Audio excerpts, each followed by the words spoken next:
Hey everybody, welcome back to History Student Reacts. Today we'll be watching the July Revolution by Historia Civilis. Now this is an exciting one.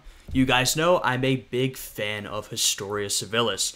You know, we don't get videos often, but when we do, they're always excellent. Now this appears to be a continuation of their series on modern European history. Last time we saw the aftermath of the Congress of Vienna, the new geopolitical system established throughout Europe, and how there was still a lot of political instability.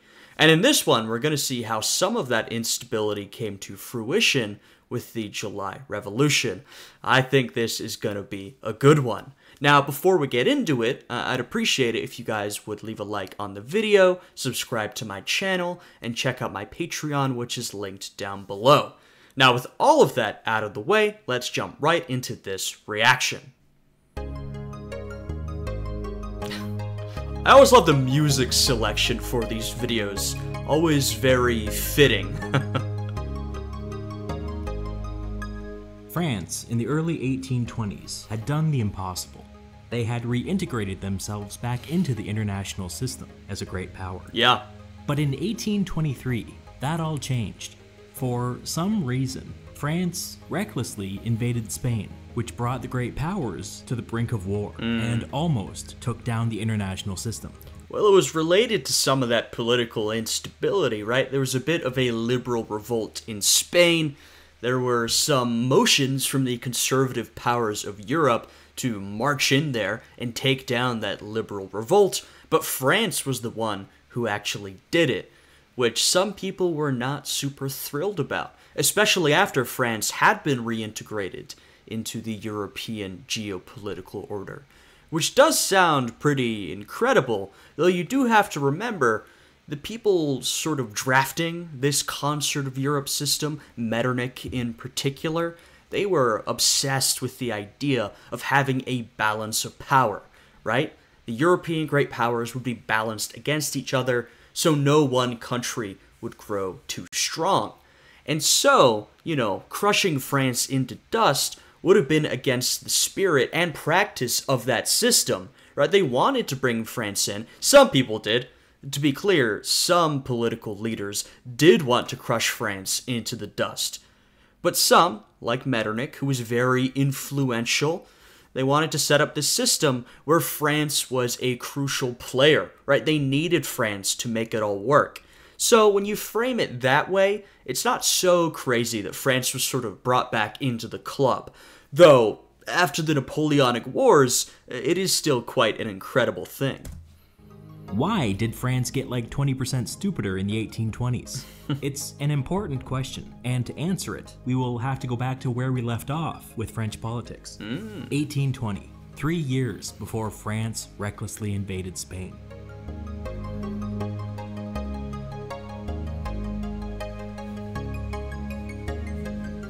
The 1820s were when things really began to change in France, and it started when the nephew of the King of France was stabbed to death by a left. This is a big moment, right? This is actually one of those moments that, of course you know this is a prominent event, but it's one of those moments that there are knock-on effects that may not have been obvious at the time. Left-wing radical. This event sent shockwaves through French politics. The aristocracy and their allies in the French legislature, the ultra-conservatives, demanded immediate action. During the crisis, superstar politician Richelieu was brought back into government, and as prime minister, he pushed through a series of changes to the French electoral system. Up until now, the process had been that 1/5 of the legislators were elected every year, and the trend over the last 5 years had been that every year, the ultra-conservatives were losing ground to the centrists and the left-wing Republicans. Yeah, I mean, this is a France in the sort of late 18-teens that is essentially in an extended recovery from the Napoleonic Wars, right? That was a massive event. So it took a while to recover, right? That was still on everyone's minds. But as the years go on, you know, the conservatives start to lose ground as people become dissatisfied with the system they're living under, right? You know, when Napoleon abdicates and the wars end, people are happy because they're happy to be done with the war. And in the end, a lot of people aren't so pleased with Napoleon. But as people get more distance from that time, a lot of people start saying, wait a minute, we don't like the monarchy either. This sucks. We don't like the Bourbons. Some people even start saying, hey, maybe Napoleon wasn't so bad, the Bonapartists. But a lot of people start saying, you know, I kind of liked some of that liberal or constitutional monarchy stuff we did at one point. And so the conservatives lose ground, the sort of centrist liberals and the Republicans start gaining more and more support. With the assassination of the king's nephew, the ultra-conservatives were officially freaked out at the rise of the French left, and Richelieu was committed to stopping them from making any more electoral gains. Under the new system, 40% of the seats in the legislature would be elected by a select group of ultra-wealthy elites who were a lot more conservative and pro-monarchy than the general public. That was precisely the point.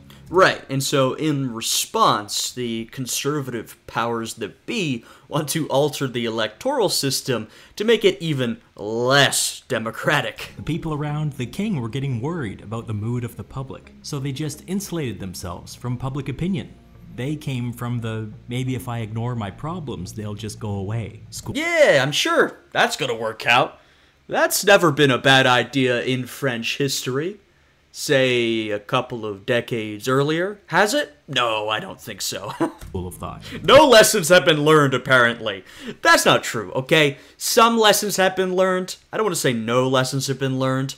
The French ultra-royalist elite, the royal family, they haven't learned absolutely nothing, but you can see they have not learned enough from the French Revolution.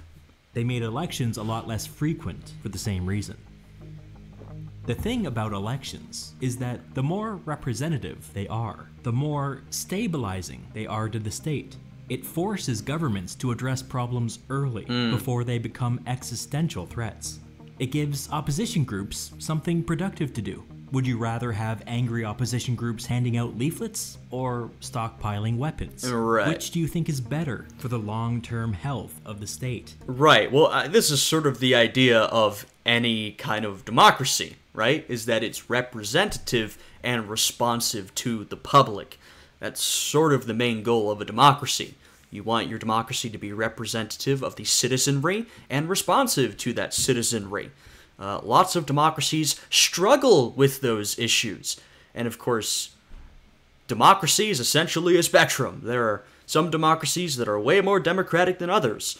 Like the system we're talking about here, it's a constitutional monarchy, right? This is sort of a form of representative democracy, but it has a lot of limits on those democratic institutions, and some of these elite are trying to put more limits in.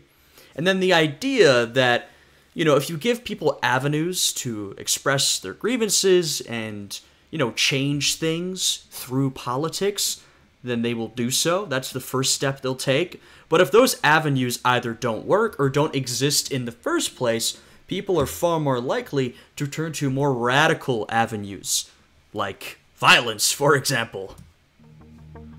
But that only works if elections are fair. Yeah. Without fair elections, groups are forced to get creative, and the probability of a rebellion or a civil war or a revolution increases.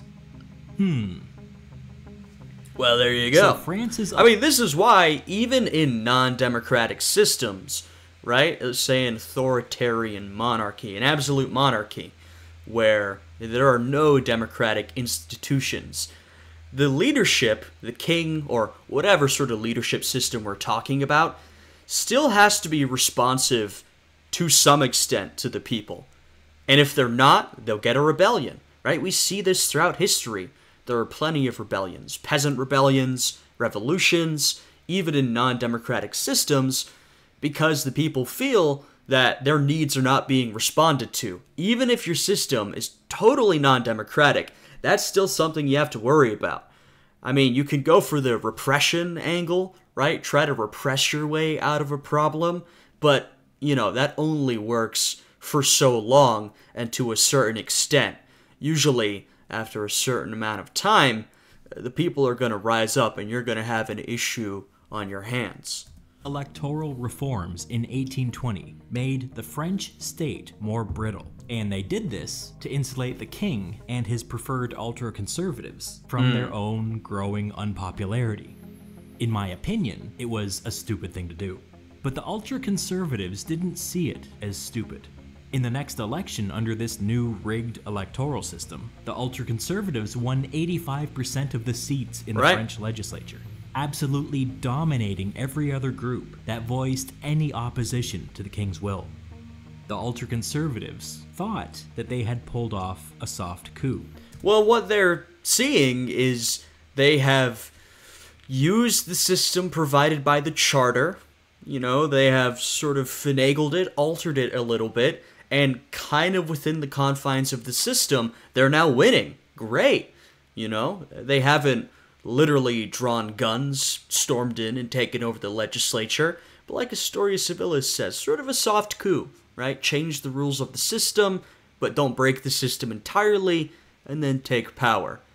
But the thing is, once again, like the leadership of France prior to the revolution, the first revolution, not the one we're talking about today, they are not responding to the needs of the people, to their constituents, and people are going to get increasingly angry if this continues.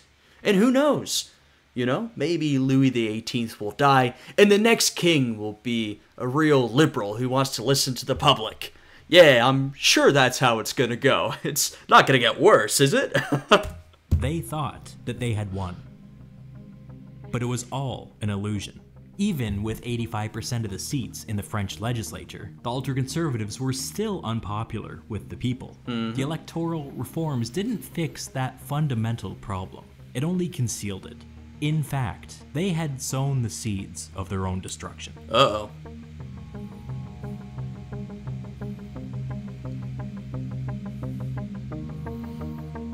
With the huge ultra-conservative majority in the legislature, the centrist Prime Minister Richelieu was replaced by an extreme conservative named Villèle. And then a few years later, when the Spanish liberals rose up to remove their autocratic king from power, Villèle persuaded the King of France to invade. It's clear why Villèle felt threatened by this, right? He was trying to re-establish autocratic rule in his own country, and he feared the French liberals doing in France what the Spanish liberals were doing in Spain. Well, it's funny, right? Villèle, his fears are exactly what the rest of Europe feared after France rose up, you know, in 1789. The rest of the continent was worried that revolution would spread outwards from France, and in some ways it did. And so Villèle is sort of in the other position here. Well, actually, I'm sure he was opposed to the revolution in 1789 as well. I don't know what he was doing at that time or how old he was. But if he's a ultra-conservative, that's probably not his cup of tea either. But in this case, sort of France is on the other side, where the leadership is like, whoa, we don't want this revolution in Spain to spread to us, so we're going to take it down. And of course, this was something that was viewed, maybe a betrayal isn't the right word, right? Because, you know, the French leadership at this time is very different from the French leadership at any point during the revolution. But it was seen as a little, perhaps, ironic that France would be the one to step in and take down this liberal revolution. France that had so recently had its own liberal revolution and then marched across Europe bringing liberal policy everywhere it went. And it shows you how times had changed, though in this video we're going to see perhaps not as much had changed as Villèle and the king might have wanted. That is called foreshadowing, baby. Invading Spain was not wise, but Villèle was not thinking strategically. He was only thinking about his narrow political interests. Sharing a border with liberal Spain was not an existential threat to France. It did not require a military intervention, but it was politically inconvenient for France's ultra-conservative faction, so they invaded anyways. You'd think that the decision to invade a country for political reasons would spark a lively debate in the French legislature, but it didn't. The legislature was 85% ultra-conservative, and with the new rigged voting system, nobody in the government was particularly worried about the next election. Everybody just mindlessly went along with Villèle and the king. Right. The fact. And of course, the liberals and the Republicans in France were not happy about this, right? The revolution in Spain had become a bit of a cause célèbre throughout Europe, at least for the sort of liberal middle classes. I mean, it was greatly feared by the conservatives, right? They did not want another French Revolution on their hands. But of course, any time there's this sort of liberal uprising, the entire group of liberals throughout Europe and throughout the world, right, in the United States and other places as well, people supported it. They cheered it on. Liberals within France did. And so when their own government stepped in to put it down, a lot of people weren't super satisfied with that.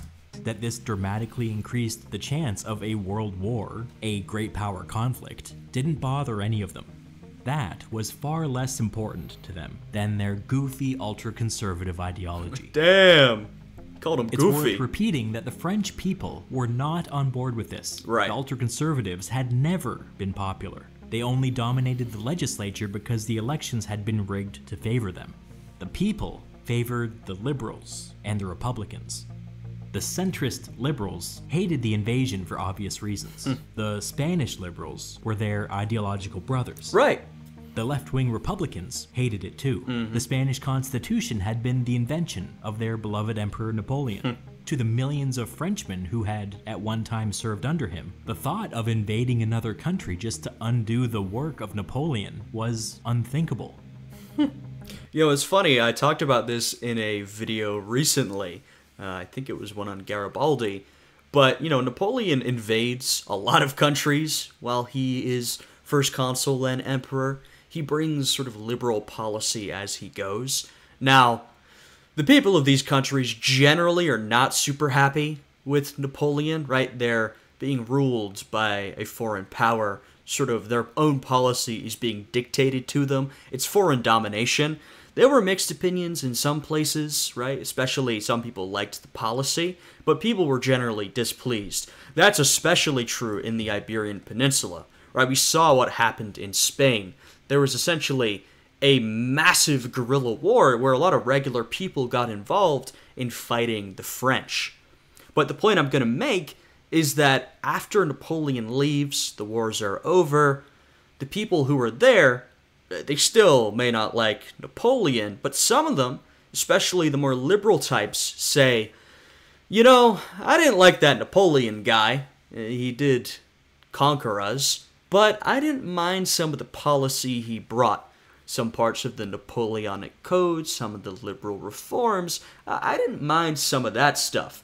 And so you have things like the Spaniards revolting for that liberal constitution, right? You have some of these movements throughout Europe. And so, you know, Napoleon's influence lives on, even if the people still may not like him. But none of that opposition mattered. The invasion of Spain went ahead anyways, and in the next French election, 96% of the seats went to the ultra-conservatives.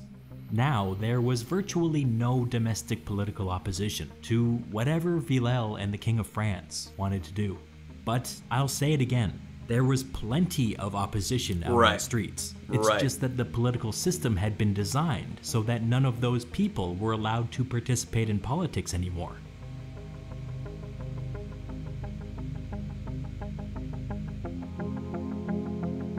Shortly after this, King Louis XVIII, the man who had been restored to the throne after the fall of Napoleon, died. He was succeeded by his younger brother, a much more autocratic and conservative man who took... Right, and we've seen Louis XVIII. He's considered the moderate of the two, right? The one that was more pragmatic, more willing to compromise. And as we've seen in the last video and this one, Louis XVIII was no great liberal or even moderate. You know, he was a conservative. But of the two, he was far more moderate than Charles. The name of Charles X. Under King Charles and his ultra-conservative Prime Minister Villèle, liberals and Republicans working within the government were purged. Right. Purged is such a heavy word. They were fired. They weren't killed. Villèle then began to systematically roll back the reforms of the French Revolution in an effort to return France to an 18th century political mindset. I mean, this is a big one, right? We saw Louis XVIII.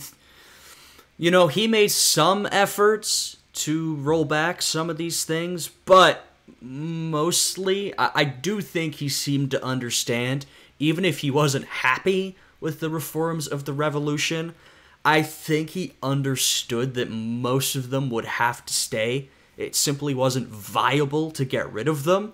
Not all, but I think largely, or at least that's how he governed to a large extent.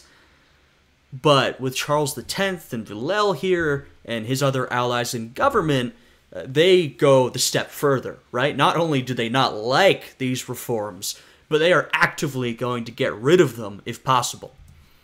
The previous king had promised to never do this. Exactly. And that promise had kept the peace in France for the last 9 years. Yeah, and like I said, that was a really big thing under Louis, right? Was that he may not have liked these reforms, but mostly he promised not to get rid of them, and that is how it went, right? The sort of big thing stayed. That is now changing. The new king did not feel bound by that promise. Bear in mind that none of these moves were popular, and the people weren't afraid to let him know. Public outcry reached a fever pitch, and in order to insulate the government from any further criticism, Villèle clamped down on the liberal press with heavy censorship laws. Again, maybe if I ignore my problems, they'll just go away.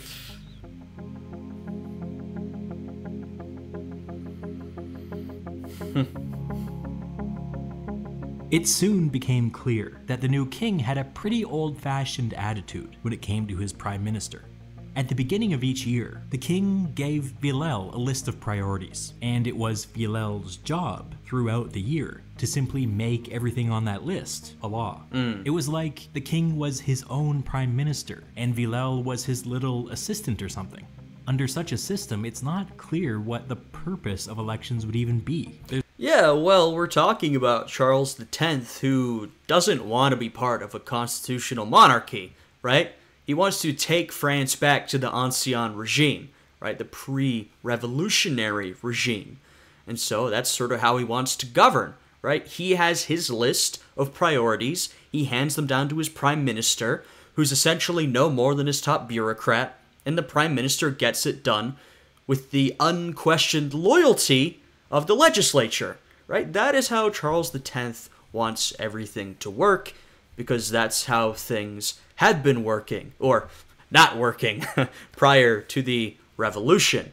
You know, you may have the charter and sort of these more democratic bodies, though that has been tamped down on a little bit, but Charles X, he wants things to go back to the way they were.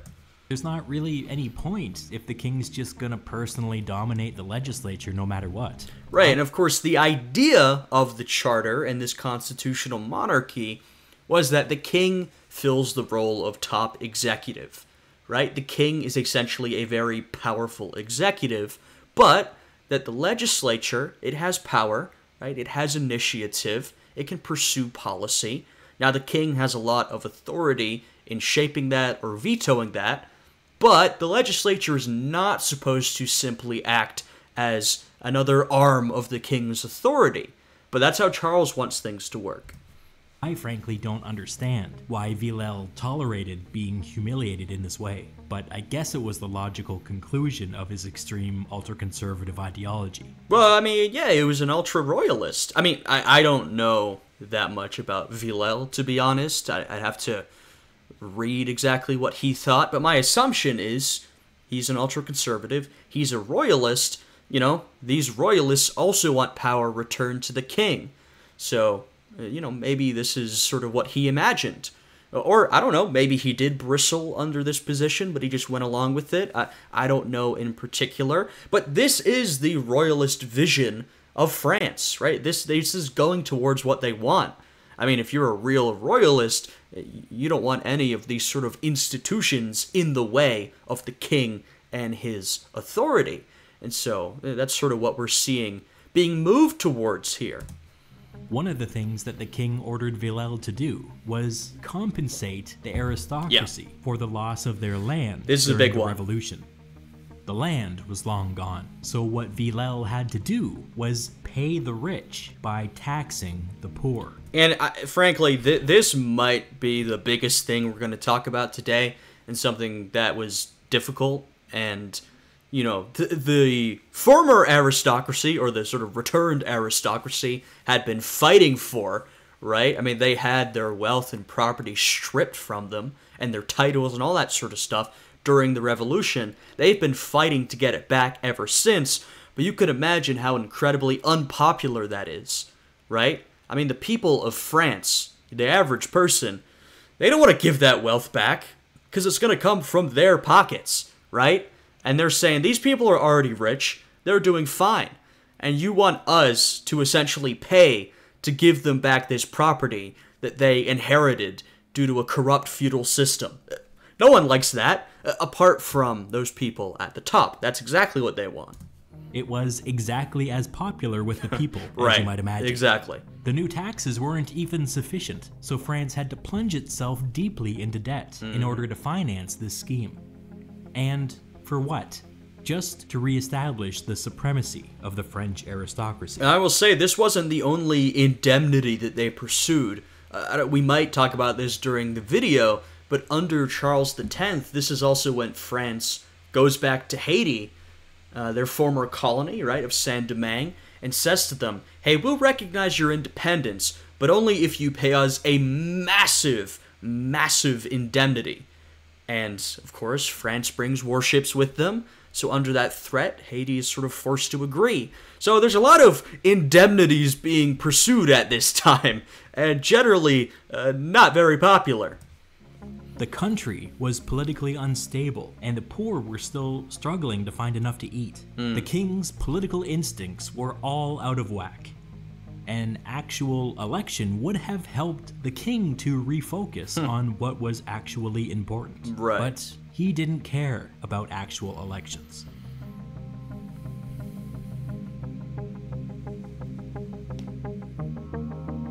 As the years passed, the king and Villèle continued their politically unpopular ultra-conservative crusade, which had the unintended, but in my opinion, obvious side effect of making France incredibly politically unstable. In 1827, as the king was performing a routine inspection of the Paris National Guard, the guardsmen surprised him with impromptu cries of, "Down with Villèle." Yep. When officers tried to establish order, one guardsman decided to go down in history. And this, I'll back up a little bit, but this is not good when coming from your own guard, you know what I mean?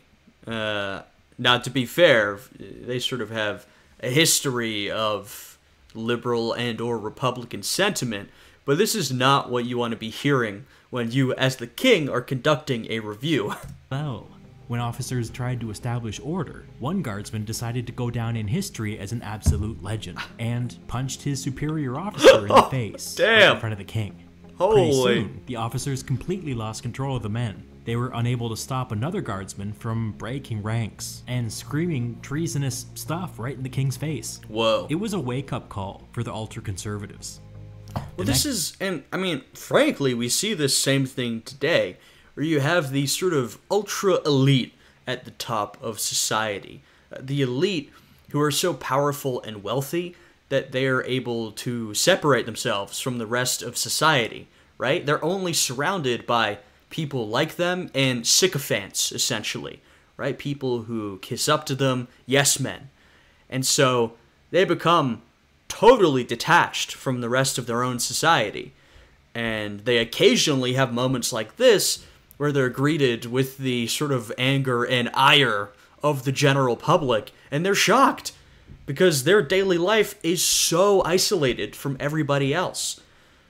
Now, usually, frankly, those moments do not, jolt them into a broader realization. They just go, well, that was unpleasant.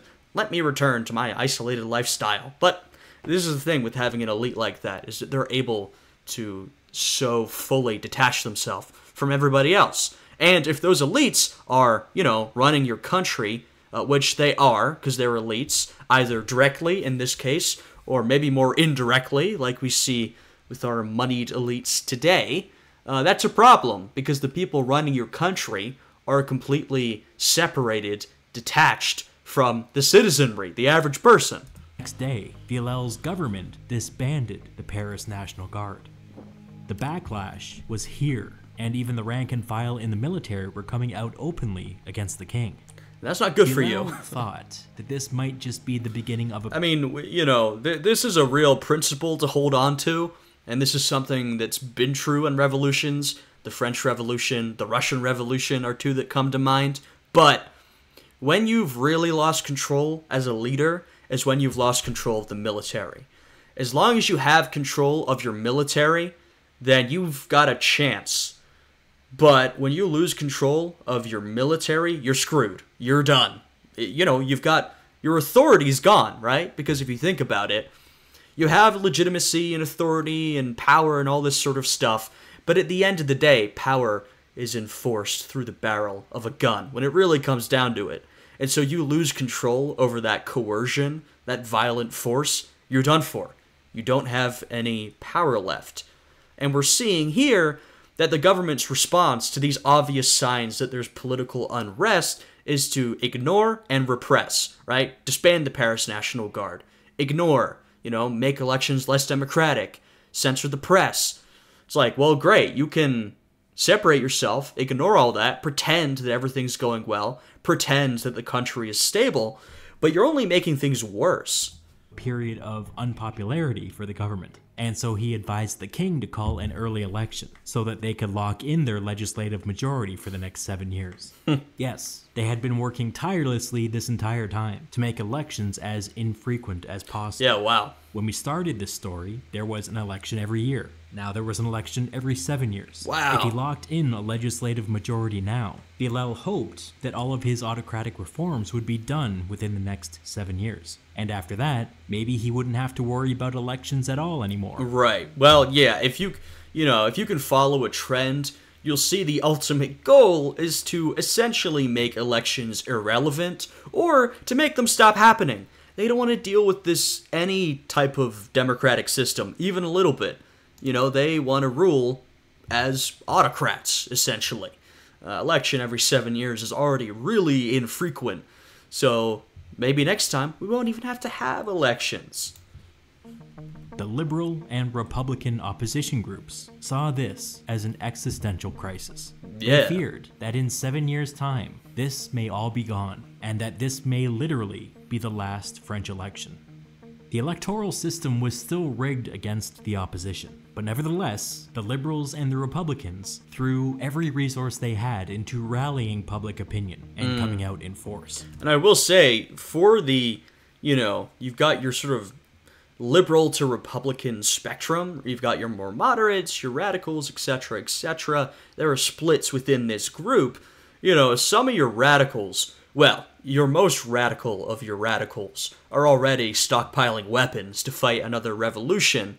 Move a little more moderate. You have some people who may not be averse to that idea.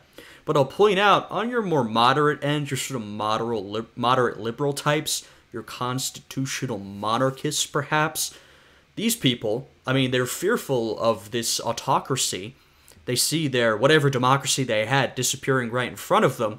But they're also fearful that the government keeps repressing, and they're going to have another revolution, right? They're going to go right back to 1789, and they don't want that either, right? These are constitutionalists, or charterists in this case. They support the charter. They want to maintain a sort of liberal constitutional monarchy status quo. They don't want a revolution. Now, they're going to get one, and they're going to have to decide individually how to deal with that. Some will get on board, some will try to control it, whatever. But a lot of these more moderate liberal types are also fearful of that, and they see where this is all going. Here were the results of the 1827 French election. 46% of the seats went to a coalition of liberal and Republican opposition groups. 45% of the seats went to Villèle's ultra-conservative government coalition. 7% of the seats went to a conservative group that opposed Villèle's government. Even under the rigged electoral system, The liberal opposition groups unexpectedly won the most seats. They were ecstatic. The king and Villèle had made a historic blunder. Yeah. To make matters worse, it quickly became clear that all of these groups hated each other, and so nobody was able to put together a governing majority. The king was now stuck with a deadlocked legislature for the next 7 years. I'm sure he's gonna handle this all very tactfully. The king fired Villèle and selected a new ultra-conservative prime minister who believed that they could find compromises with the liberals. But the liberals and the other opposition groups were high on their electoral victory and out for blood, so none of them would agree to work with any ultra-conservative prime minister. Well, they're saying, you know, we've essentially split this legislature half and half, right? Essentially. And you've selected another ultra-conservative to fill the role. Like, that's not gonna fly. If the king really wanted to work with the liberals, then he should select a liberal prime minister. But he didn't. Over the next year and a half, the legislature accomplished virtually nothing. And this is, you know, we talk about some of these leaders who fall into revolution, who lead to revolution. You know, you've got Louis XVI, who leads to our first grand French Revolution. His whole thing is that he was always vacillating, right? He was a sort of weak ruler who never knew the right move to take, and he'd get told one thing and do that, then get told another thing and do that. You know, that was sort of his problem. Charles X's problem is that he is extremely stubborn. This is another type of monarch that can lead to revolution, right? He is just not willing to compromise. Sometimes, occasionally, he's forced to a little bit, but he's just not willing, right? He thinks, I am the king. By right of my position, I can do whatever I want, right? Remember, he wants to go back to a pre-revolution framework. And so he's totally stubborn. He does not want to work with these liberals. And that's a big problem when they make up about half of your legislature and the general public is very angry at you and your ultra-conservative faction.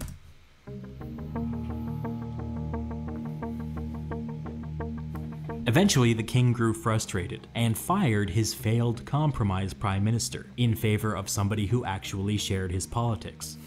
In 1829, he appointed an extreme right-wing ultra-conservative named Polignac as prime minister. If a compromise ultra-conservative couldn't figure out how to pass anything in the legislature, then an extreme ultra-conservative definitely wouldn't either. You know, Charles X here, all of this, it sort of has tinges of the English Civil War a little bit. Sort of an extremely stubborn monarch that absolutely refuses to work with the legislature. You enter deadlock, and it leads to revolution. I mean, a civil war in one case, but revolution essentially in both. But the king no longer cared. He just wanted somebody who shared his views to start pushing people around. Just to give you a sense of how extreme this new prime minister was, during the Napoleonic Wars, he was implicated in an attempt to assassinate the emperor and was imprisoned for 9 years. Holy. After the king was restored to the throne, Polignac's political right-hand man argued for rounding up Napoleon's supporters and putting them to death. The liberal opposition groups, and in particular their Republican allies, were justifiably alarmed that the king would allow men like this to get anywhere near government. In addition to all of this, the king was sending an undeniable signal with this appointment. He was signaling that it did not particularly matter what the results of the election were, since he was perfectly comfortable running everything through his unelected and unrepresentative prime minister. Yeah. Perhaps a taste of what the future of France may look like. Perhaps.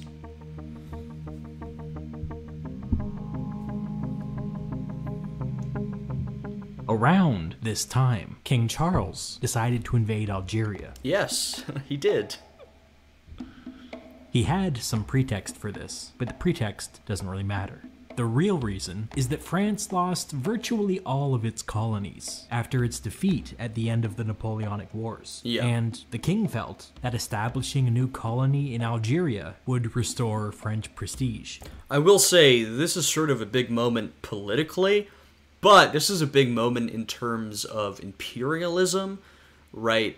France has essentially lost its colonial empire, in big part due to the 7 Years' War, with Britain. Britain has taken a lot of France's colonial territories. Then, of course, the other big loss was the Haitian Revolution, right? The colony of Saint-Domingue, extremely wealthy, produced a massive amount of sugar. It was a massive money maker for France. Well, they lose it to the Haitian Revolution. The enslaved people free themselves, declare their independence, and form the country of Haiti. France's colonial empire is done for. Though, as I said, we sort of passed over it, but in 1825, France forces an indemnity, 150 million francs, out of Haiti, in this sort of neo-colonial type relationship that they develop. So France, they're sort of changing the game. They're innovating when it comes to colonialism. They're drawing up the playbook that a lot of countries will use later. But with Algeria, this is a big step towards sort of the next era of imperialism and colonization, right? France will have a long-standing colonial relationship with Algeria. And as we know, as we move into the mid and especially late 1800s, Africa will become one of the main continents for European colonization. I mean, of course, other places around the world, Asia in particular, but also Africa, right? So this is sort of a step in that direction. Of course, there's already been a European colonial presence in Africa for a long time at this point, of varying degrees, right? There are some things that are more trading outposts, and then there are some colonial occupations, some developing colonies and settlers. But France invading Algeria here, this is sort of a big move. I would just ask you, is this a good reason to establish a colony? What would our beloved George Canning say about this? Canning had argued that colonies were only useful insofar as they facilitated trade. I don't recall him saying anything about making the king feel better about past humiliations. You will see this argument made time and time again by mediocre men in the 19th century. They will become obsessed with how colonies look on a map, and then will use the map to justify the policy. Yeah, well, there's some people had this sort of Canning perspective of developing this system of trade.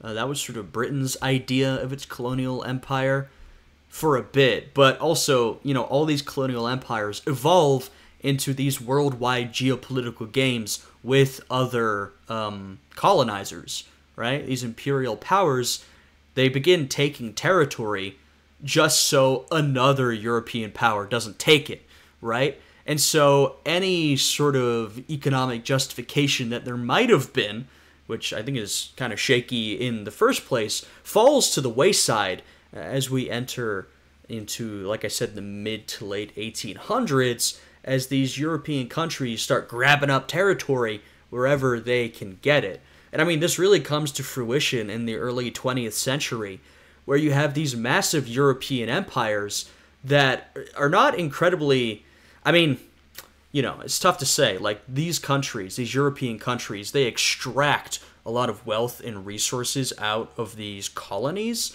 but by the early to mid 20th century, these empires sort of become more trouble than they're worth, right? They're using a lot of resources to maintain these empires, and they're facing increasing issues from independence movements and revolts, all throughout the world, because they've just gobbled up all this territory, Britain so France doesn't have it, and France so Britain doesn't have it, and, etc., etc., just to take all this territory.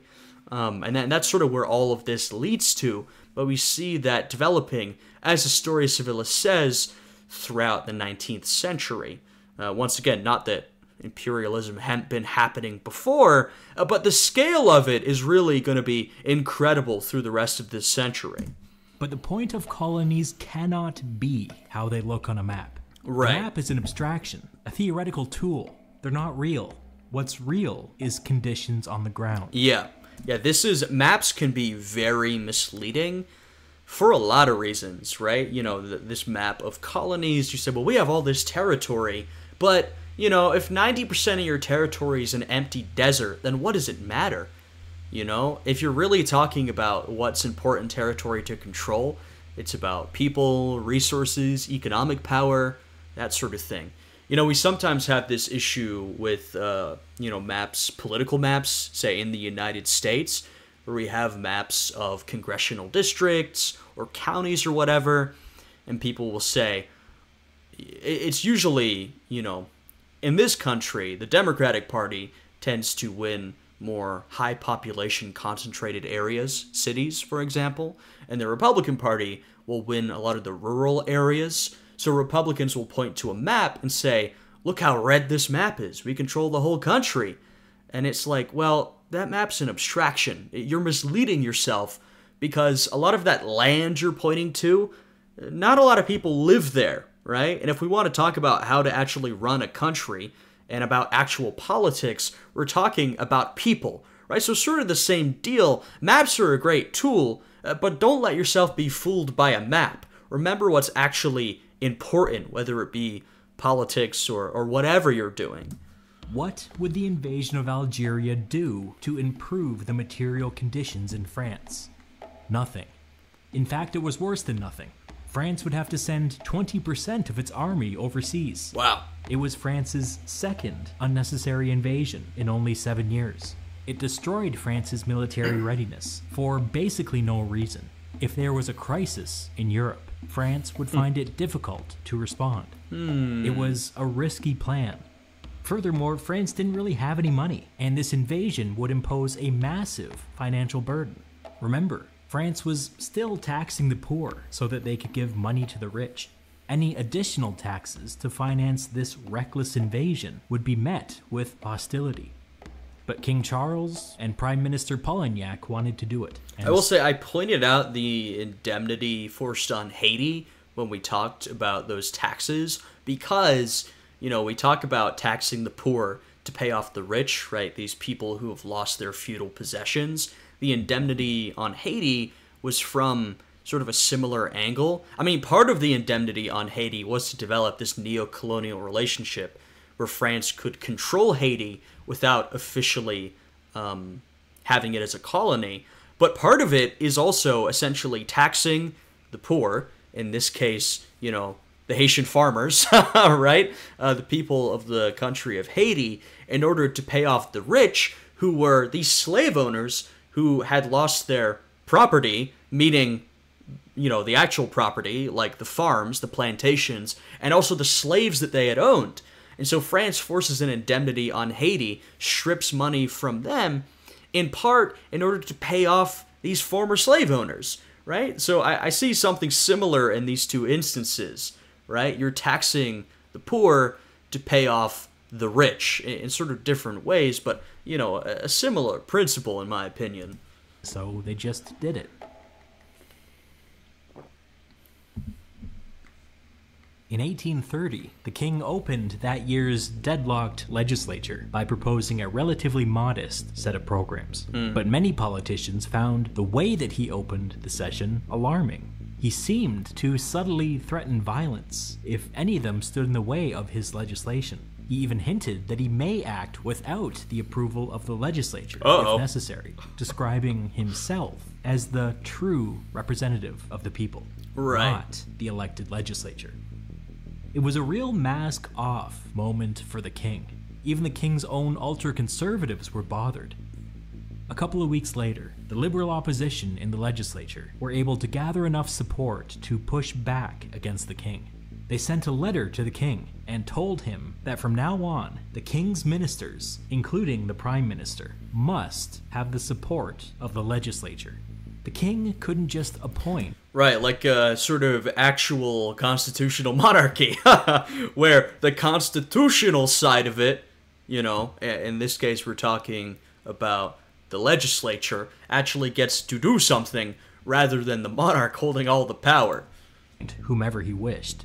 Elections had to mean something. King Charles was incensed by what he perceived to be a direct challenge to his power. He accused the liberals of trying to overthrow the government. he decided that he could not work with these people and immediately dissolved the legislature. There you and go. Called a new election. There it is. According to his own electoral reforms, this was 4 years. I think we kind of knew this was coming eventually.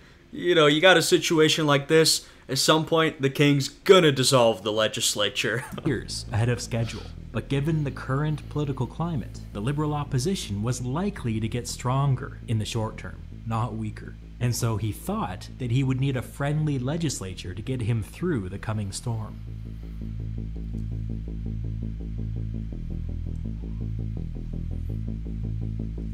Elections were scheduled to begin in late June. The date was not an accident.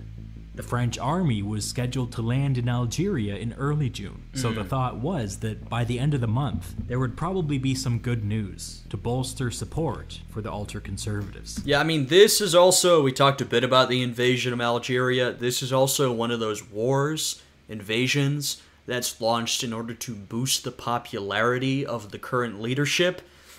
You know, this is a tactic people use sometimes, where domestically they are very unpopular. And so they decide, you know what, let's start a war. It's going to go great, and everyone's going to love me.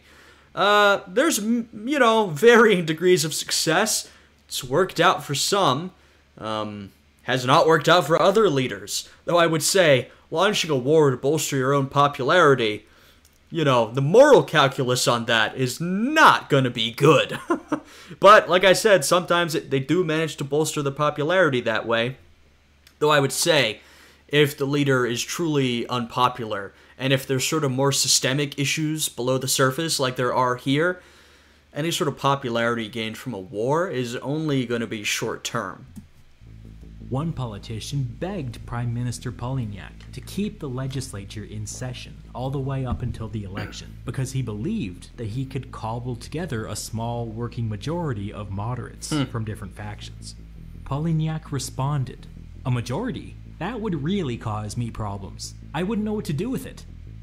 Kind of a shocking thing for a politician to say out loud. Bruh. It really shows how Polignac and the king weren't really interested in liberal democracy at all. No. The ultra-conservative faction was really lost at sea at this point. Yeah. They only cared about investing more and more power into the king and the aristocracy, and very little about any other people or institutions.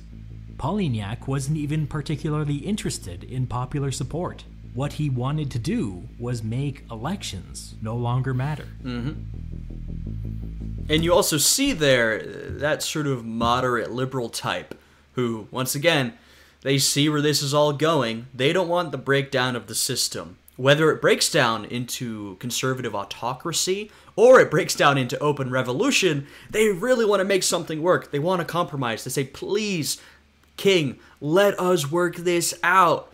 But Charles, like I said, he's stubborn. He is not going to extend that olive branch. At least not when it matters. We must now talk about Article 14 of France's Constitution, also known as the Charter. Yeah. History will hang This is the charter I've been referring to. on the wording of Article 14. So let me just give you the whole thing up front. The king is the supreme head of state, commands the land and the sea forces, Right. declares war, makes treaties of peace, alliances, and commerce, Many of the things an executive does today. appoints to all places of public administration, and makes the necessary regulations and ordinances for the execution of the laws and the security of the state. Let's break it down. There's a lot of authority granted in that latter part. The king is the head of the state. He commands the military, runs foreign policy, and appoints all the ministers. That's all very straightforward. Right. But then, That's what I'm saying. A lot of this is in some ways similar to an executive today, whether a king or a president, for example. there's this funny bit. But yeah, at there's the this part at the end, which is, I'd say, open for interpretation. end, and makes the necessary regulations and ordinances for the execution of the laws and the security of the state. Regulations and ordinances. That basically means laws, right? And makes the necessary laws for the security of the state. Yeah. Huh.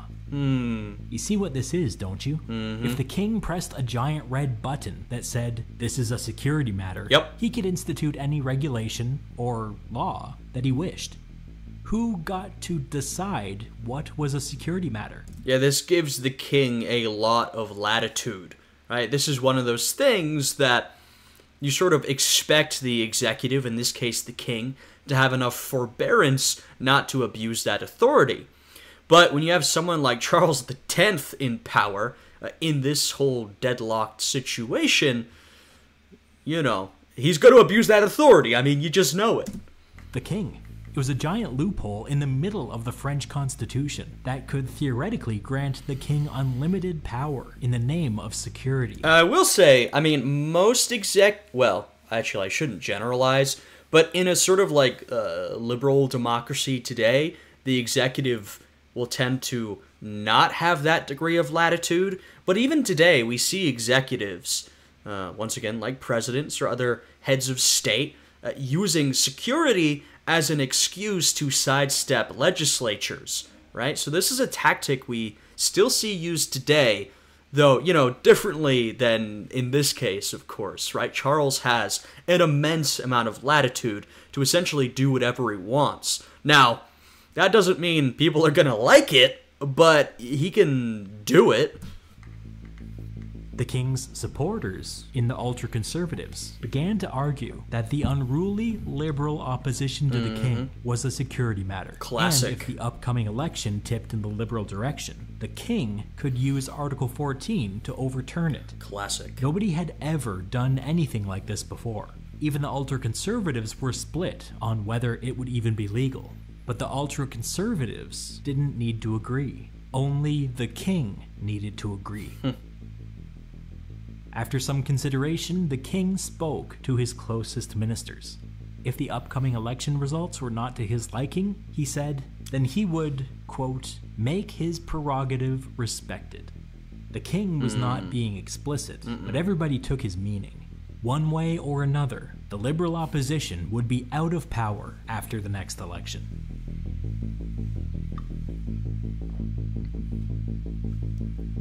The French army landed in Algeria in early June, and 10 days later they won their first significant victory, all according to plan. On the day that the news of the French victory reached Paris, the king decided to make a big public spectacle of attending mass, you know, to beef up his religious credibility on the eve of the election. As expected, large crowds gathered to catch a glimpse of the king as he made his way through the streets. But there was no cheering, no waving.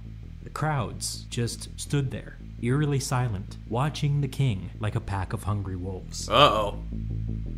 You know, whenever you've got a big crowd out to watch you, and they are oddly silent, we've seen this in various cases throughout history. That's never a good thing. Voting began shortly after this, and then wrapped up in the third week of July.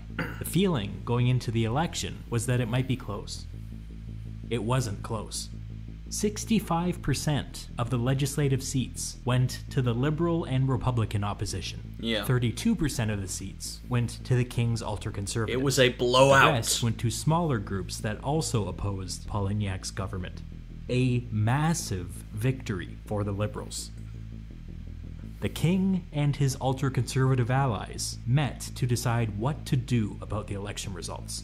Discussion centered around Article 14 of the Charter.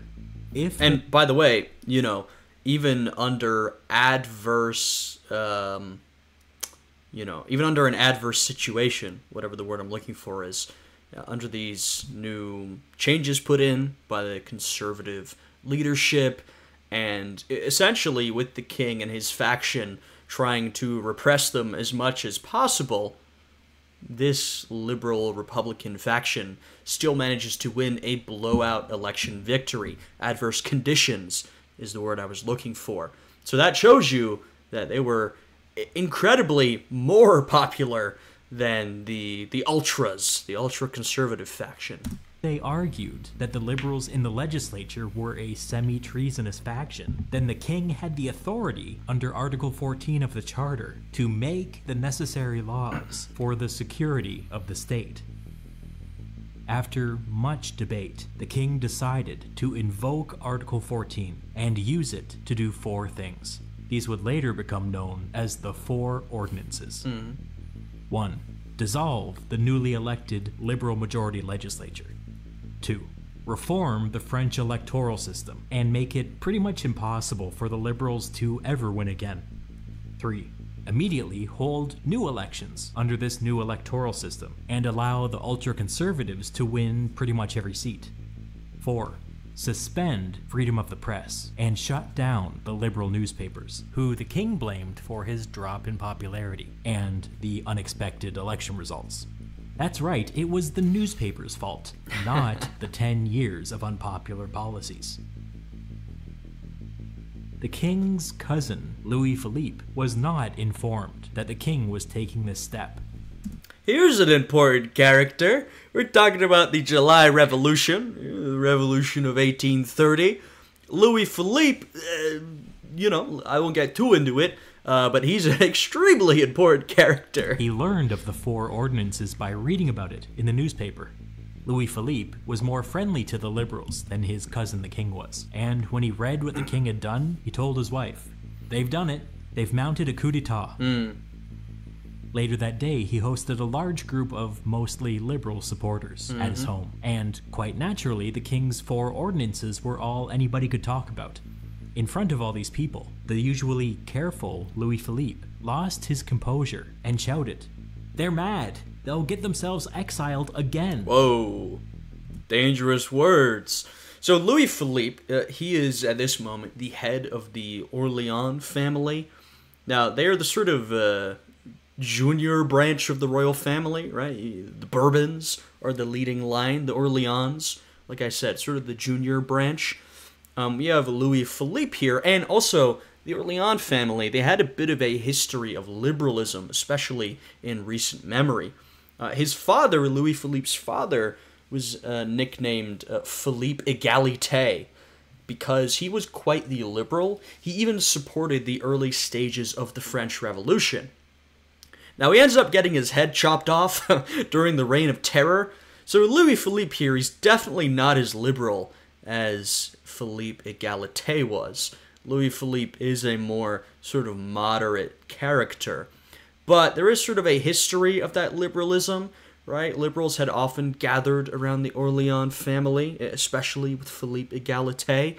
So just know that there's a bit of history here. And of course, like I said, this is someone who is important and is relatively, close in terms of proximity to the king, right? Or related.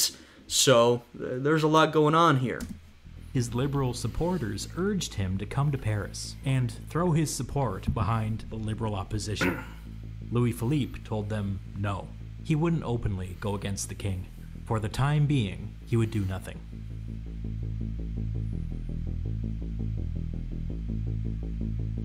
In Paris, the liberal newspapers were not taking this lying down.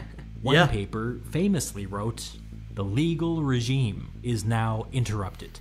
That of force has begun. In this situation, obedience ceases to be a duty."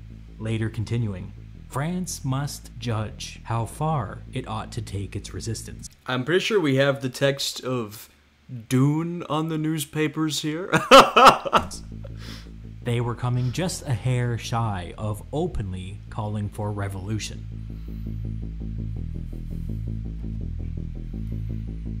That evening, soldiers tried to shut down one of the many liberal newspapers that were continuing to operate in violation of the king's new censorship law.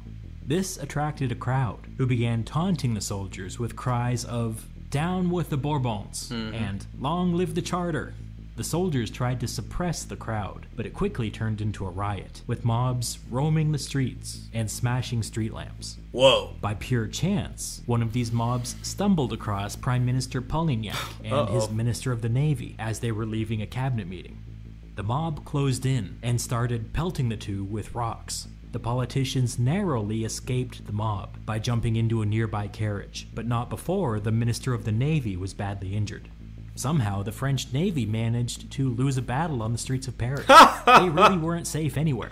Damn, bro. It's like I'm getting flashbacks to 1789.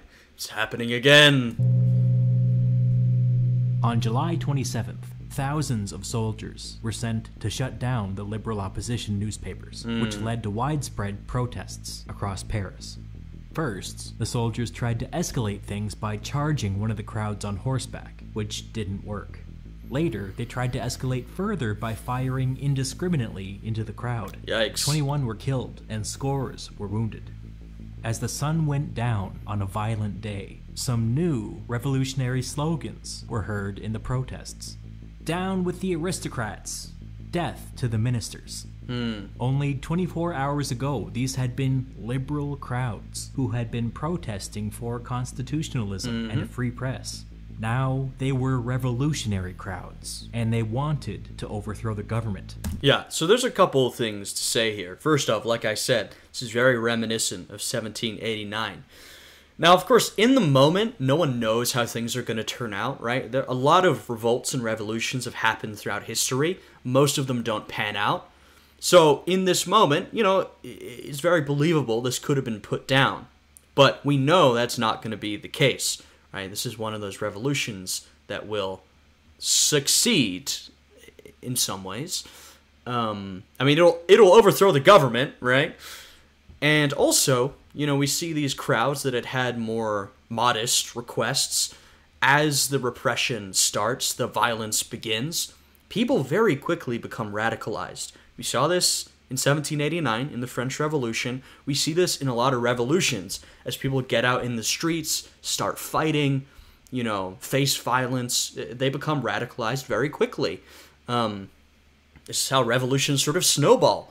Additionally, though, you know, France has this very recent revolutionary history, you know. Now, of course, at this point, it's been decades since 1789. Not that many. But, you know, the spirit of revolution carried on past 1789. There was active revolution for years, and even under Napoleon, right? I mean, Napoleon's got an interesting relationship with the revolution. You know, he turns it into a monarchy, right? He becomes emperor. He is conservative in some ways, liberal in some, in others. But he does maintain some of that spirit of revolution, and it's still in sort of the public consciousness. And so these people, as they get out into the streets, as they begin this revolt, they quickly fall back into these revolutionary slogans, these revolutionary ideals. It's not really that surprising. It's been so prevalent in French culture for the last couple decades that, you know, it all comes back up when the people start revolting and things start to escalate. The violence had only radicalized the people.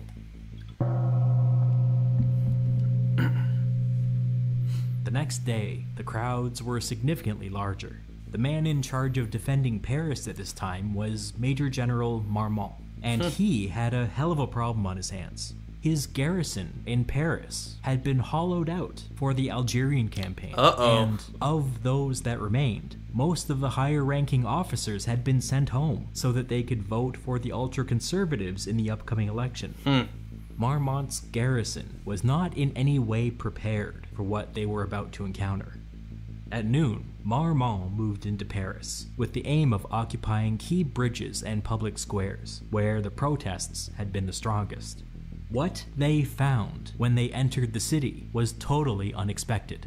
Within the last 24 hours, veterans of the Napoleonic Wars had grabbed their dusty old muskets and gone over to help the protesters. The veterans had each adopted large groups of protesters, and in only a day, they taught them a few tricks.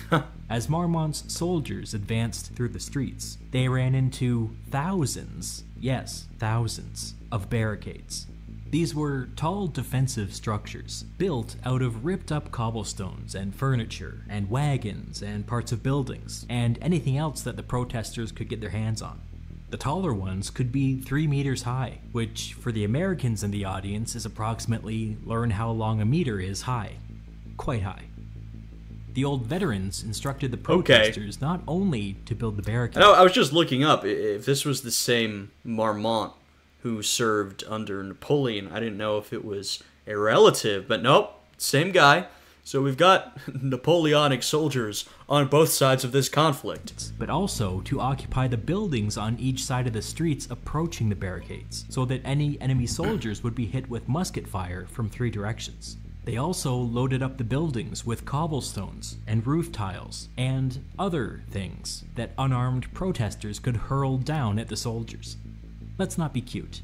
By other things, I mean human excrement. Right. As groups of soldiers advanced into the city, they bumped into barricades that hadn't been there last night. When they turned around, they bumped into new barricades that hadn't been there a few hours earlier. It was like being trapped in a maze. And by the way, if you wonder why in the future Napoleon III is gonna widen the streets of Paris, it is specific. Well, there's a couple of reasons. One of those reasons is to avoid a situation like this, right, where you have the narrow streets of Paris, where revolutionaries can organize, build barricades, and block off streets, right? Blocking soldiers off from certain areas, blocking them in. These streets are well suited for revolution, and we've seen revolutionaries have used them, at this point, multiple times in order to conduct their revolutionary activities. So Napoleon III, looking at this, says, yeah, you know what, let's widen out these streets. Let's redesign the architecture of Paris. Walls kept shifting, and also somebody kept dumping human excrement into it.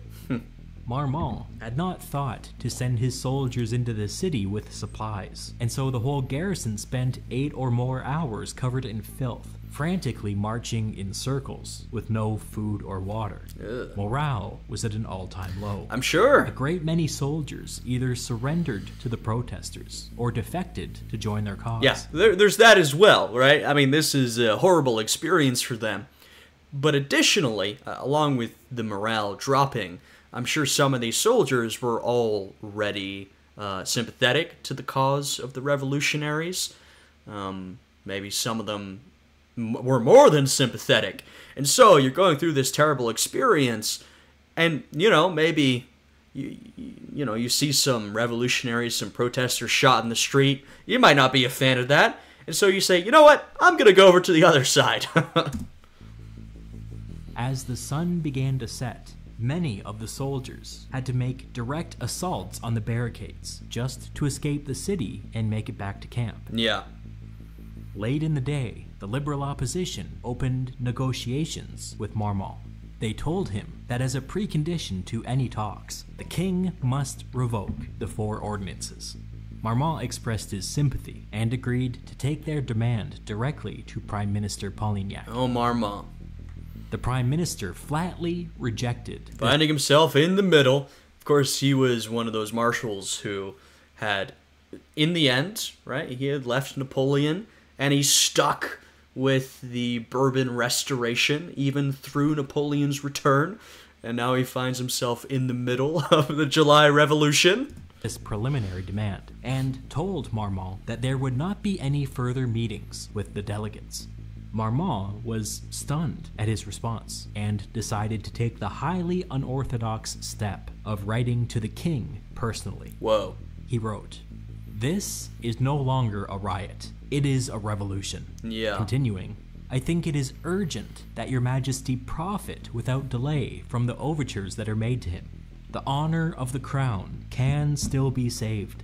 Tomorrow, perhaps it will be too late." Yeah, and I mean, at this point, it's difficult to judge how much of a chance Charles had to escape this revolution and retain some sort of position. But, Charles is getting that olive branch, and the liberals have been extending an olive branch to him for years. He's been ignoring it. This is sort of his last chance to step up and make, at this point, it's going to have to be some serious compromises in order to keep his position. "I am taking measures to pacify the revolt. The troops will be ready at noon, but I await with impatience your majesty's orders." To be clear, this was way out of line. This was Yeah. a local military officer going around the prime minister so that he could advise the king on political matters. But Marmont was desperate, and nobody above him seemed to be taking the situation seriously. The king wrote back and basically told Marmont to hold steady. Marmont's pleas had fallen on deaf ears. Uh-oh. Uh-oh. The next morning, Marmont pulled back to a defensive position. He wouldn't be tricked into another costly engagement like yesterday. Almost immediately, 15 or 20% of Marmont's 12,000 soldiers defected Damn. and went over to join the protesters. In order, And I mean, at this moment, I mean, I guess still it's unclear how things are going to work out, though it's looking increasingly worse for Marmont and his forces, right? The revolutionaries are only getting stronger.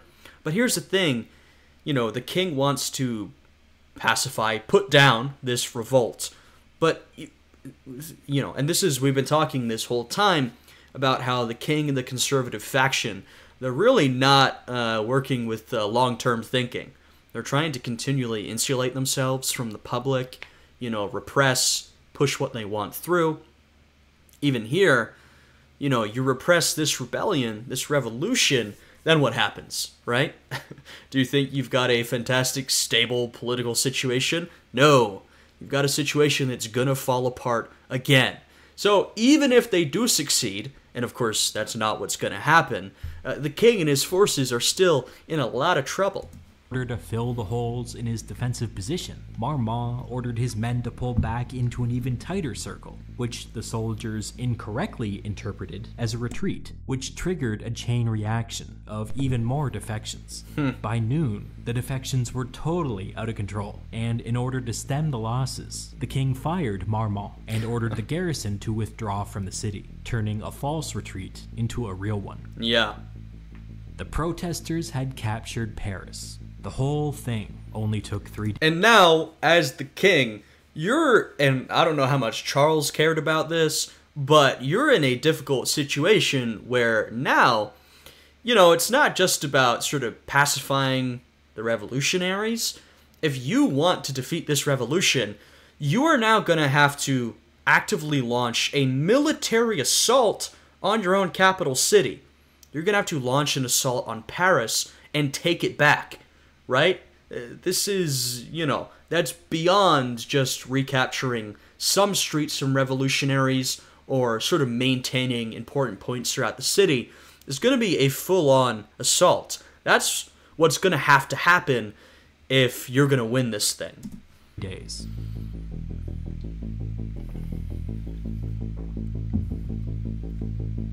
Old man Talleyrand, who had lost faith in the king and had been helping to guide the liberal opposition from behind the scenes, was perhaps the first person to fully understand the significance. Of course he was. Oh, Talleyrand. You could find him on every side of every conflict. Just every French government you could think of, this guy wormed his way in. He is just everywhere during this period of French history. I mean, he's, in sort of the latter years of his life, his more active years were earlier on, but still, what an incredible, whether you like him or not, career. Against this. As he and his political allies watched the soldiers leaving the city, he took out his pocket watch and declared, 29th of July, 5 minutes past midday. The elder branch of the House of Bourbon has ceased to reign.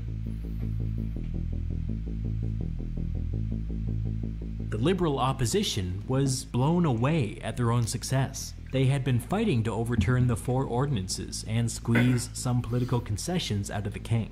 And now, without even really intending to do so, they had overthrown the monarchy. That evening, the king finally tried to negotiate. If he had done that yesterday when Marmont asked him to, it may have helped. We've talked about it, the king wasn't willing to compromise until it was too late, right? He had so many points throughout this whole timeline when he could have accepted an olive branch, compromised, truly compromised, but he refused to give anything up, and that's landed him in this position Once again, it reminds me of the beginning of the English Civil War. Now it was too late. The liberals controlled Paris, and they got to decide what happened next.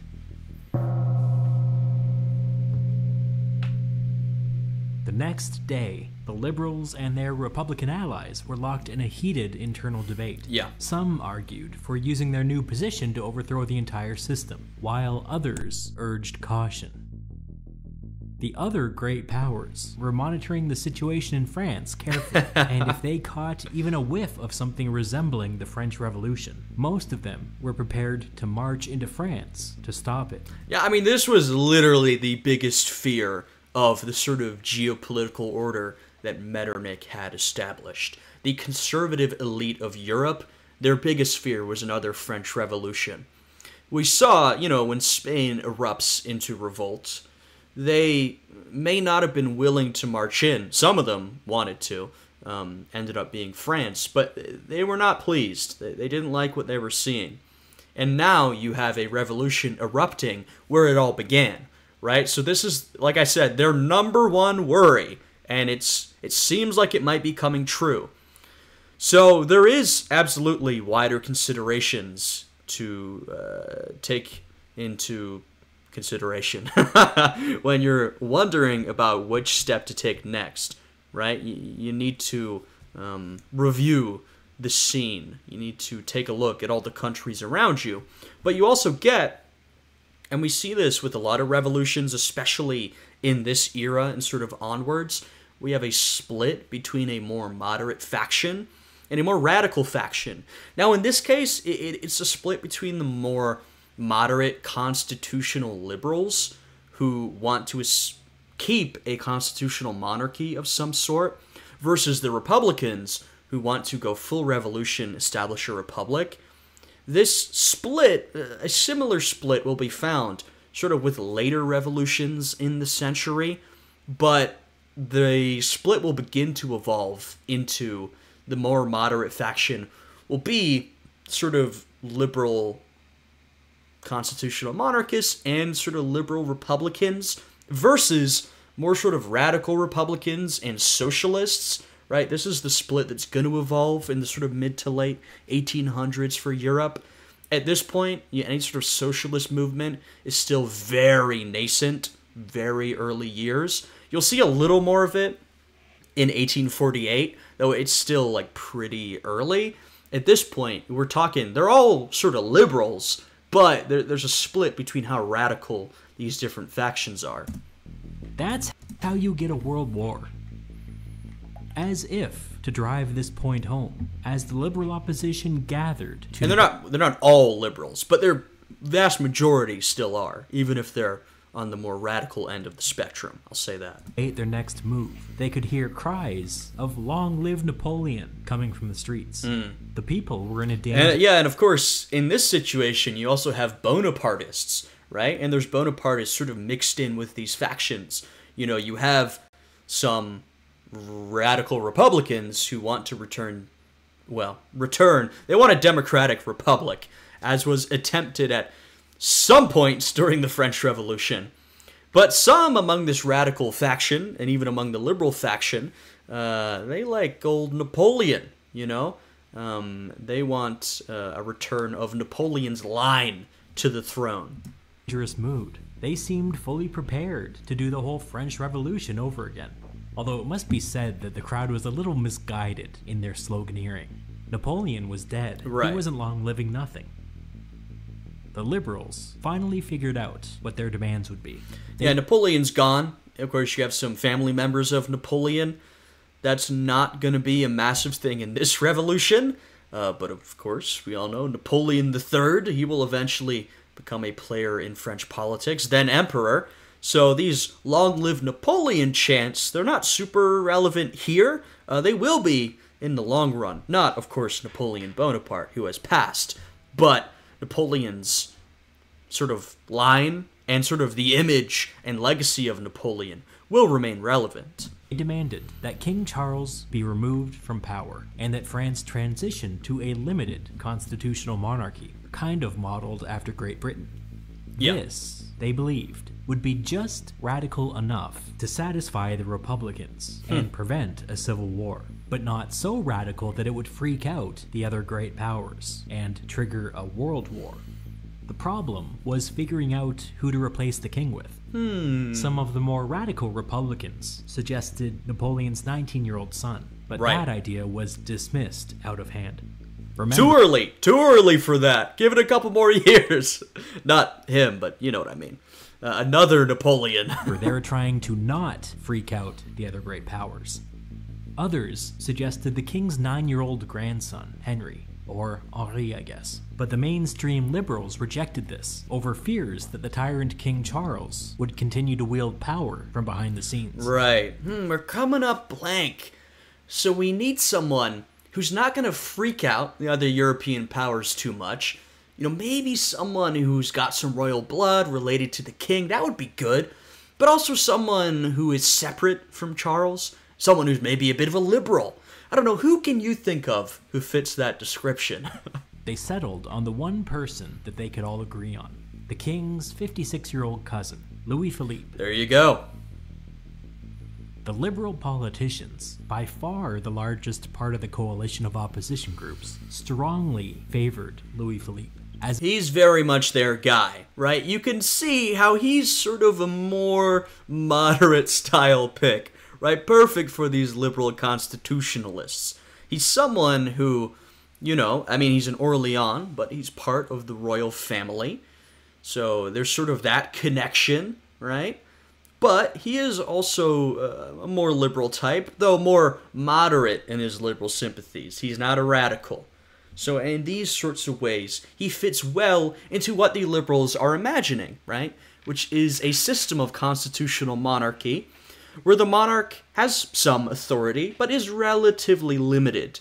They want someone who's going to accept the limits on their power and work with the legislature, right? So Louis Philippe is essentially their guy. as it was widely known that he was a closet liberal.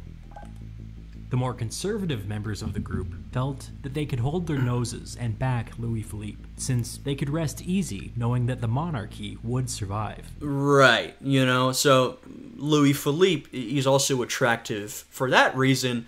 The more conservative types, the most conservative are outraged, but your more sort of moderate conservative types, well, you may be in Orleans, but the monarchy will survive, we're still in the royal family. This is not too far from what we want. It's not what we want, right? You're going to have this constitutional monarchy, an actual constitutional monarchy, but some of them can accept this. Some can't, but some of them can. The radical Republicans, who were initially pushing for Napoleon's son, also felt that they could hold their noses and get behind Louis Philippe. What made Louis Philippe unique was that he had fought with distinction in the Republican army. That was a big deal to the veterans of the Napoleonic Wars. He may have been royalty, but in a way he was one of them. He has that connection. Now, like I said, he was a little bit less open than, say, Philippe Égalité. He was this very open liberal figure. Louis Philippe, especially, of course, after the Restoration, you could imagine he sort of keeps it on the down low. He's not necessarily this massive sort of liberal figure, though it's sort of known that that's where his sympathies lie. But he has this military service in the past. He has this involvement in the French revolutionary cause. And so, for the radicals, he does have that connection. And additionally, if you're a more sort of pragmatic Republican, you're probably thinking, this is a big improvement from Charles X and what we have right now. So either way, it's sort of a step that you can handle. And it may even be a step that you are attracted to, right? This may be the right move for France. It was also noteworthy to the veterans that even after circumstances forced him to flee France, Louis Philippe never took up arms against his own country. many exiled aristocrats did. Yeah, there had to be quite the reconciliation between the Bourbons and the Orleans, right? You could imagine there was a bit of a split between these two branches of the royal family. Mainly the Bourbons were furious at their junior branch, the Orleans, for, from what they saw, siding with the revolutionaries, fighting alongside them, all this sort of stuff. But Louis Philippe always refused. That was a big deal. So it seemed that Louis Philippe was the only candidate for king that could unite the liberal, conservative, and Republican factions and prevent a civil war, at least for now. By the evening of July 30th, Louis Philippe was on his way to Paris. It wasn't official yet, but the reign of King Charles X was effectively over.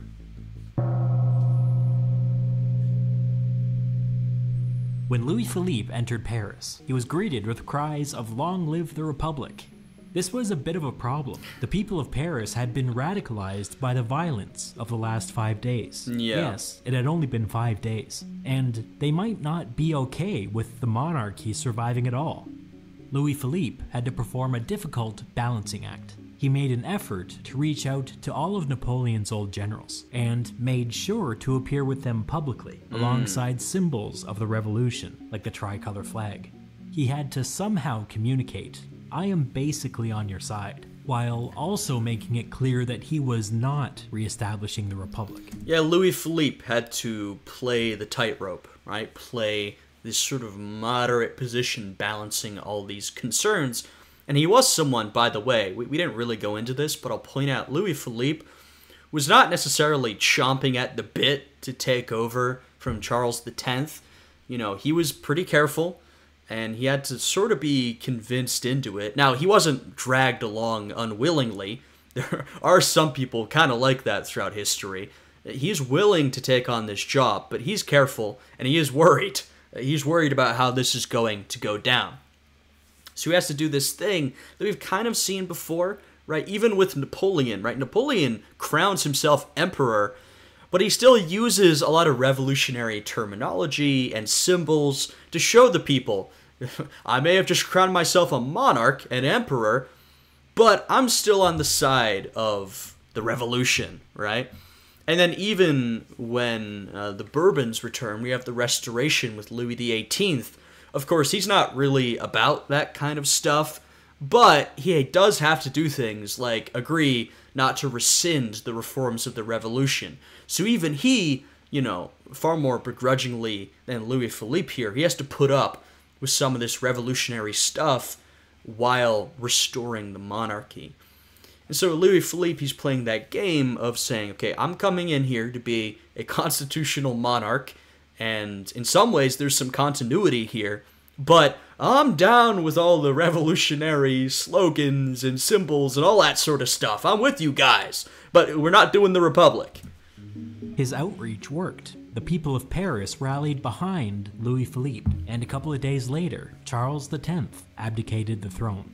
The July Revolution was complete. Yep.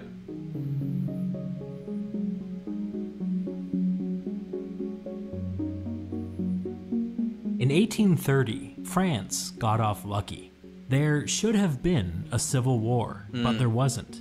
Yeah, like I said, sort of reminiscent. This is reminiscent of the beginning of the English Civil War. And so you could imagine how this could become exactly that, a French Civil War. But that is not, in this case, what happens. It would have been an invasion by France's conservative neighbors, but there wasn't. The liberals and their new king, Louis Philippe, somehow managed to thread the needle and preserve the peace. Yeah, I'm sure Louis Philippe will be a long-standing monarch who rules for decades to come, surely. Austria was quick to recognize the new government in France. Metternich had been busy behind the scenes, reassuring the great powers that Louis Philippe would be a perfectly acceptable king. And with him in charge, they had no reason to worry about the July Revolution spinning out of control. Right, I mean, look, sort of conservative, ultra-conservative Metternich, he may not love what's going on in France. They're going in a more liberal direction.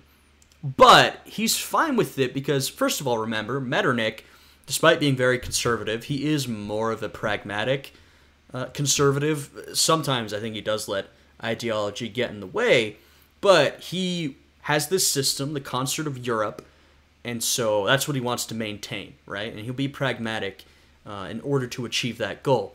Now, he prefers his, holy alliance of sort of, Christian conservative monarchs, Prussia, Austria, Russia, a lot of autocrats, though in some places that's changing a little bit. But if he has Louis Philippe, right, it's still a monarchy. Louis Philippe is still a partner who can help maintain this international order, who hopefully won't allow revolution to spread throughout Europe, right? That's what Metternich is thinking.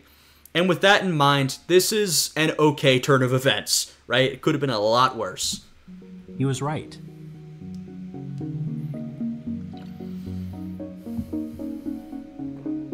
On August 3rd, Louis Philippe reopened the legislature and proposed a set of liberal reforms, including eliminating the loophole in Article 14 of the Charter that allowed the king to seize power in the name of security. All of these reforms were popular and they passed easily. The old charter had stated that the king was the sole source of sovereignty. Now, sovereignty was shared between the king and the legislature. Politicians could now write their own legislation without first getting the approval of the king. Ministers were still approved by the king, but now they could be removed by the legislature. The old censorship law was scrapped. The size of the electorate was increased by 75%. Right, so this is a constitutional monarchy with a little more balance to it. Right, we were talking about earlier how, especially with some of the conservative changes under Charles X and even Louis XVIII, it was becoming a constitutional monarchy that was essentially a monarchy, an autocracy, with sort of some extra institutions added on that were quickly losing their authority. This is a system where the king and the legislature genuinely share power. The king isn't entirely disempowered, but the legislature has significant authority, and they're actually going to have to work together to make this political system work. It wasn't what Republicans would have asked for. The only people allowed to vote were still a small, wealthy minority, but it was a step in the right direction.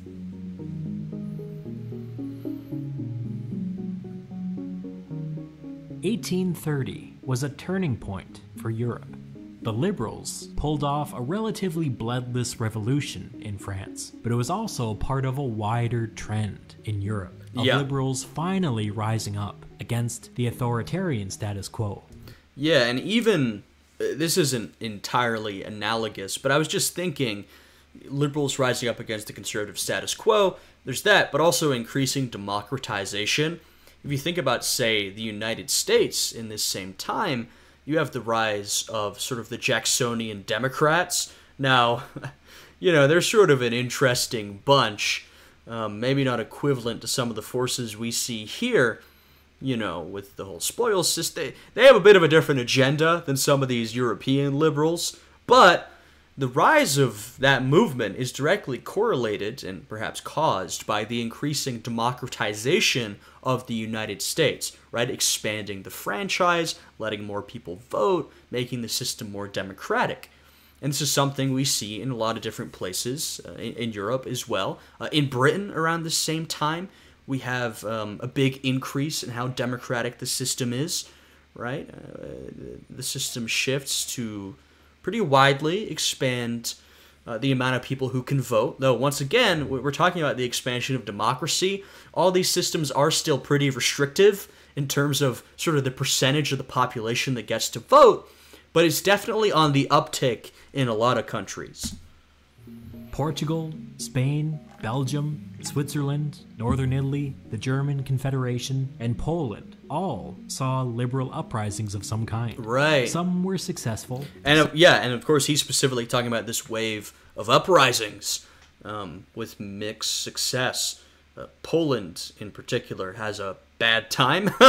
Some do not find success, but there are both democratic changes that are less violent, like in Britain or the United States.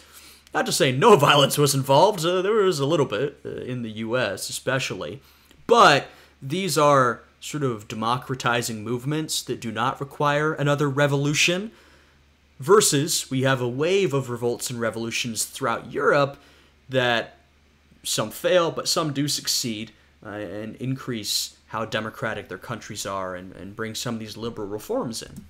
Some were not, but the larger point is that the post-war conservative order was crumbling, Yeah. and a new period of liberal ascendancy was beginning. The liberal victories brought about a profound change in the political left in Europe. Before 1830, the moderate liberals and the radical republicans were united in their opposition to the conservatives in power. As the liberals came to power in France and elsewhere, it exposed rifts in their coalition. Yep. In the words of Eric Hobsbawm, after 1830, liberalism and democracy appeared to be adversaries rather than allies.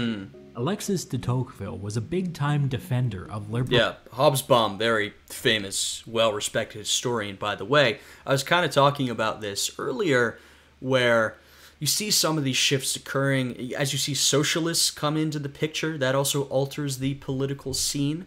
And you do see this shift where, and this is sort of complicated because it also depends where you're talking about, right? In some countries, a very conservative status quo remains, and in 1848, you have sort of a big liberal challenge to that. But you do see an increased move towards liberal government, and in some countries, you see these liberal politicians becoming more identified with the status quo, right? What we saw here was a sort of liberal uprising against a more conservative status quo. As we continue past 1830, in some places, and sort of overall on a broader scale, on a wider time scale, you do see, like I said, the status quo becoming a more liberal status quo, right? 1848, there are some successes, some failures, largely sort of unsuccessful, but even after 1848, sort of a lot of these liberal revolutionaries fail, but in the long run, they end up succeeding. Their influence continues to grow, and a lot of these countries become more liberal over time. And so you do see a split between those sort of liberal politicians who will entrench themselves in the status quo, in the halls of power, and begin defending their position from the more radical, say, Republican Democrats who want a vastly more democratized system, right? Everyone to vote, everyone to have the franchise. Well, it depends on who we're talking about, right? Like, some of these radical Republican types, what they want is franchise extended to non-property owning men. That's a big one. You also start to see the rise of people who want the franchise extended to women, right? That becomes a big movement as we head deeper into the 1800s. And then, once again, you have your more sort of socialist or eventually communist types, right? This becomes another radical faction, especially as Europe industrializes, right? You have your industrial working class. So new factions arise, rifts appear between previously sort of united factions. The sort of status quo begins to change, right? The whole situation is in flux, right? I find the political history of 19th century Europe fascinating. But yeah, there are some serious changes happening here. Ruled France in the 1830s and viewed the Republican left with a lot of suspicion. He wrote of the split, quote, "From the 18th century there flows two rivers. One carries men to free institutions, the other to absolute power.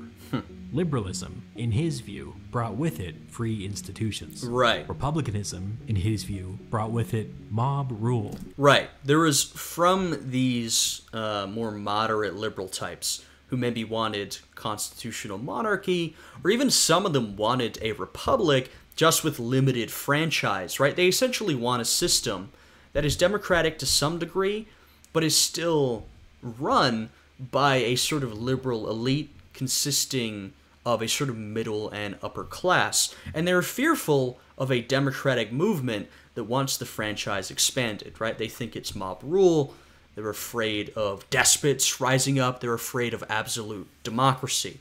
That's a split that's already existed, but does become more evident as some of these changes occur. And chaos, which naturally And of course, this is one of those splits we see in the United States, where, like I said, the sort of Jacksonian Democrats, right, that is a movement of the increased franchise, right? More sort of ordinary people getting involved in politics, and a lot of your sort of, more moderate liberal type elites. It's a little different in the United States, right? Because there's never a serious royalist faction after the revolution. So that's like not really part of the picture. So in the US, you might call them more conservative types who still want a liberal republic, but they are fearful of these Jacksonian Democrats who they see as essentially a path to mob rule, right? So you see in different ways a similar split in the United States, right? Like I said, the US, it sort of has its own thing going on because of its unique political history, but you see some of the same forces at play, even if they manifest in different ways. In his view, to absolute power and emperors. Not only did 1830 split the liberals and the republicans, but it also split the East and the West. Liberalism triumphed over authoritarianism in France, Britain, and Belgium, which meant that Western Europe became a sort of liberal bloc. Portugal and Spain were doing their own thing, but they were so weak and consumed with internal conflict that they couldn't challenge their liberal neighbors. Eastern Europe had mostly suppressed their liberal revolts, making them a kind of conservative bloc, where monarchies continued to dominate political life. Yeah. I mean, it is more complicated than that, but we do start to see this general shift. And of course, it's complicated by the fact that, right in the middle here, we have the German Confederation. It's not one unified German state yet. So that leaves it open to political domination by countries like Prussia and Austria, which are, at this moment, these sort of conservative monarchies. Can even say the same thing for, say, Italy, right? There's no unified Italian state. So, you've got a complicated political situation. But you do have in Western Europe these few countries that are sort of becoming these liberal, modernized nation states like France and Britain that are going to get really into, you think of your sort of two great imperial powers. That's going to be Britain and France. They're going to industrialize quickly, Britain a lot more quickly, begin to embrace sort of free market capitalism. Once again, Britain more quickly. But we do sort of see this shift. And I will say, I like on this map that we have Greece down here, because during this time period, Greece has had its own sort of liberal independence movement, its own revolution against the Ottoman Empire. And by the way, it shows you it's sort of a complex situation, because initially, Metternich and his conservative order, they do not want to get involved because they're afraid of these liberal revolutions. But after stalling for a while, Russia, who feels sort of a kinship towards Greece due to, one, there's the Orthodox connection, but also Russia sort of feels like this is its sphere of influence. As the Ottomans lose power, the Russians gain power in the Balkans. So eventually Russia sort of steps in on the side of the Greeks, not as quickly as the Greeks would like because of that sort of liberal conservative split, but Russia does back them up. And so it shows you, it's not as simple as it may appear, once again, on a map. Things are always more complicated.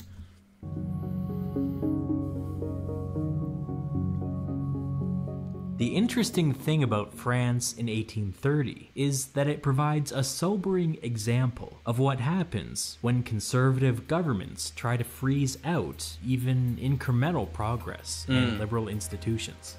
This all could have been avoided if, at any time during the preceding 10 years. Right, and just on that note, of course, one of the sort of great successes of British democracy is that aside from the English Civil War, they have managed to avoid revolution as the country increasingly becomes more democratic, right? Through a system of compromise where occasionally things get a little hot, unrest, there's civil unrest, there's protests, may even be some violence. The political authorities in Britain generally tend to compromise and democratize more and accept some of the demands. And so the political system is able to continue, right? There's a lot of continuity there, but also change over time. Rather than, in France, we see continuous revolutions as political orders become inflexible. They refuse to change. They become stagnant and conservative. And it takes a radical revolution in order to overtake the system and try something new, right? So we see Britain as, sort of a unique example of this. We see revolutions in a lot of different places. You can talk about the United States as well. It's a country that has its one revolution and then avoids them following. I mean, there's revolts and such and, whatever. But the U.S. is also a country that continues to democratize over time. And it doesn't necessarily need sort of another radical Republican revolution. Though, I mean, the Civil War sort of brings a lot of change. But whatever, that's a little more complicated. And of course, that's across the ocean from Europe, so a little different. But, we do see these different political examples depending on what country you look at, though there are some political trends that supersede individual countries, are broader. Could have been avoided if, at any time during the preceding 10 years, France had just allowed the liberals to win an election. That's what elections are. They're release valves. If the liberals in France could have got into government and passed some reforms, it would have let off enough steam to avoid the July Revolution. Yeah. But instead of doing that, the French ultra-conservatives in the 1820s sabotaged all of the release valves in order to suit their own short-term political aims. True. Demand for reform reached such intensity that the liberals were willing to do anything in order to achieve it. As a result, the king was overthrown, and the ultra-conservatives were swept out of power in France forever. The ultra-conservatives were so hell-bent on preventing any liberal reforms whatsoever that they lost everything. The same factors that produced the July Revolution in France were at work all across Europe. Some governments were overthrown, some were not, but every government had to figure out how to weather the same storm. Yep. No country did a better job at weathering the storm than Britain. Why? That's exactly what I'm talking about. Why? Because unlike so many of their peer nations, Britain decided to allow their disputes to be resolved through politics. Yep. The election of I don't even have to speak. He was getting to it. 1830, which was coincidentally called on the same day that the French liberals captured Paris. Yep. Like I was saying, there are big democratizing moments throughout Europe. This is a big one for Britain. Unleashed the greatest period of legislative productivity in Britain in 100 years. The British Liberals accomplished some great things, including something that up until now was thought to be impossible. Something that would change the world forever. Yes, they did. They abolished slavery in the British Empire. That's a big one. Hey, there's the ending song. You always gotta wait for it. Alright. Oh man. Guys, that was a great video. I mean, I always love the Historia Civilis videos. And, as soon as I finish this one, I'm ready for the next one. But, these are fantastic high quality videos. They take time to produce. So, I'm really excited to pick up with some British political history in, I don't know, like 6 months, whenever the next video comes out. I will wait patiently. Like I said, it takes time to make these excellent videos, and I absolutely respect that. So yeah, this was a fantastic one. Y'all know me. I love this kind of political history. I find this era of European political history absolutely fascinating. Clearly, Historia Civilis does as well, because he's making these great videos about it. So yeah, I really enjoyed that one. If you guys did, I'd appreciate it if you'd leave a like, subscribe, check out my Patreon. I've got this video by Historia Civilis linked down below, so please go and watch that. Leave a like, subscribe to his channel, right? Show him support. for making these fantastic videos. But with that, thank you guys so much for watching. I really appreciate it. I hope you guys are all having a great day today, and I will see you all again next time. Goodbye.